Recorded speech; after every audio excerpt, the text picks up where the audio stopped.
আমরা সকলেই জানি আমাদের শাস্ত্রে উল্লেখ রয়েছে যুগ প্রধানত চারটে: সত্য, ত্রেতা, দাপর এবং কলিযুগ। দাপর যুগের শেষ ভাগে ভাদ্র মাসের কৃষ্ণপক্ষের অষ্টমী তিথিতে কংসের কারাগারে আবির্ভাব হন ভগবান শ্রীকৃষ্ণ। তাহার এই পবিত্র তিথিকে জন্মাষ্টমী বলা হয়। এ কথা আমরা সকলেই জানি। মহাভারতের কুরুক্ষেত্রের সমাপ্তি এবং পাণ্ডবগণের প্রস্থানের পর শুরু হয় কলিযুগ।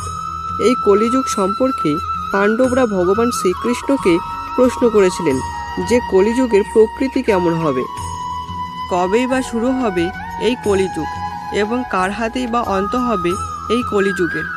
এই প্রশ্নের উত্তরের জন্য ভগবান শ্রীকৃষ্ণ 5 পাণ্ডবকে একটি বনে নিয়ে গিয়ে বললেন, এই জঙ্গলের 5টি দিকে তোমরা 5 জনা ভিন্ন ভিন্ন অভিমুখে যাত্রা শুরু করো এবং ভিন্ন ভিন্ন অভিমুখে যাত্রা করার পর প্রথম যে ঘটনাটি লক্ষ্য করবে সেটি আমার কাছে এসে ব্যক্ত করো।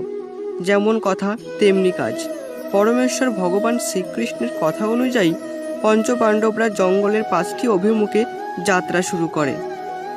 সবার প্রথম যুধিষ্ঠির ফিরে এলেন। তিনি শ্রীকৃষ্ণের কাছে একটি অদ্ভুত ঘটনার কথা ব্যক্ত করলেন। তিনি দেখতে পেলেন 2 সুর বিশিষ্ট একটি হাতি জলাশয়ে খেলা করছে। এই ঘটনাটি দেখার পর তিনি শ্রীকৃষ্ণের কাছে এসে সম্পূর্ণ ঘটনাটি ব্যক্ত করেন এবং অদ্ভুত 2 সুর বিশিষ্ট হাতিটির প্রকৃতি সম্পর্কে জানতে চান শ্রীকৃষ্ণের কাছে। শ্রীকৃষ্ণ তখন বলেন, কলিযুগে মানুষ হবে ঠিক এই রকম। কলিযুগের বেশিরভাগ মানুষ হবে মিথ্যাবাদী এবং স্বার্থপর। তারা মুখে এক কথা বললেও কর্মক্ষেত্রে সম্পূর্ণ ভিন্ন থাকবে। অর্থাৎ কথা, প্রতিশ্রুতি এবং কাজের মধ্যে কোনো মিল তাদের থাকবে না।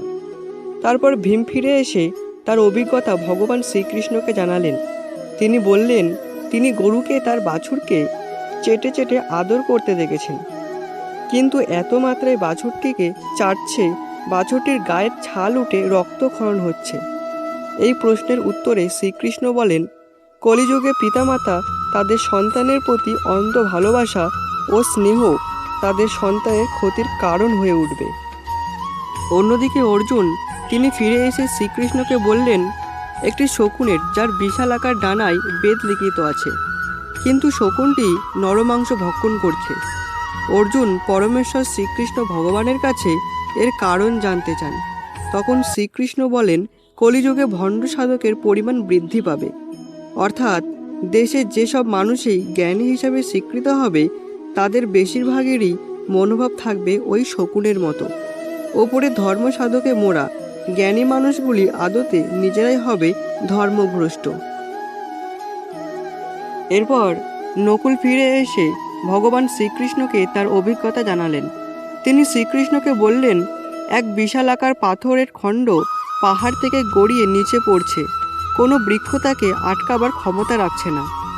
সেই পাথরটি সব কিছু দুমড়ে মুচড়ে ভয়ঙ্কর গতিতে নিচের দিকে নেমে আসছে।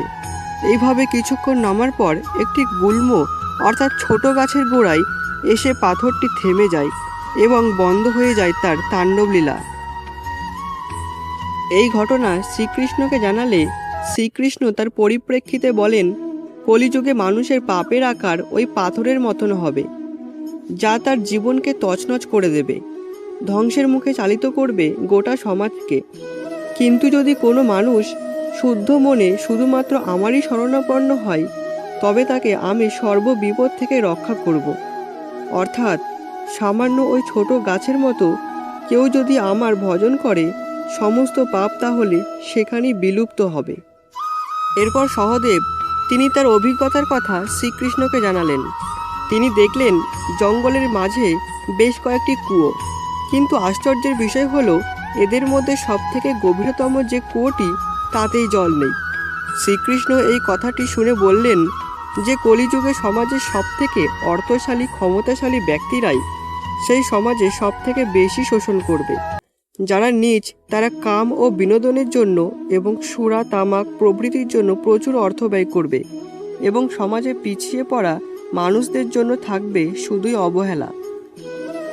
অতএব গরিবের শোষণই হবে কলিতে প্রবল। ধনীরা হারাবে তাদের বিচার বিবেচনা করার ন্যূনতম বুদ্ধি। বর্তমান যুগ সম্পর্কে শ্রীকৃষ্ণ যে ব্যাখ্যা করে গেছেন এবং তার প্রতিটি যুক্তির বিন্দুমাত্র পরিবর্তন হবে না একথাও সত্য। এভাবেই যে আমরা নিজেদের ধ্বংসকে নিজেরাই নিকট থেকে নিকটতম করে তুলেছি তা বুঝতে অসুবিধা হয় না। তার জ্বলন্ত দৃষ্টান্ত উদাহরণ আমরা আমাদের হাতের কাছে দেখতে পাই। সুতরাং এই পাপের যুগ থেকে বাঁচার একমাত্র উপায় কৃষ্ণ ভজনা করা। একমাত্র কৃষ্ণ নামই পারে আমাদের সঠিক পথে চালিত করতে। প্রত্যহ গীতা পাঠ করুন এবং তারই সঙ্গে কৃষ্ণ মন্ত্রে নিজেকে বিভোর করে রাখুন। অন্তত রোজ একটি বার হলেও কৃষ্ণ মন্ত্র জপ করুন।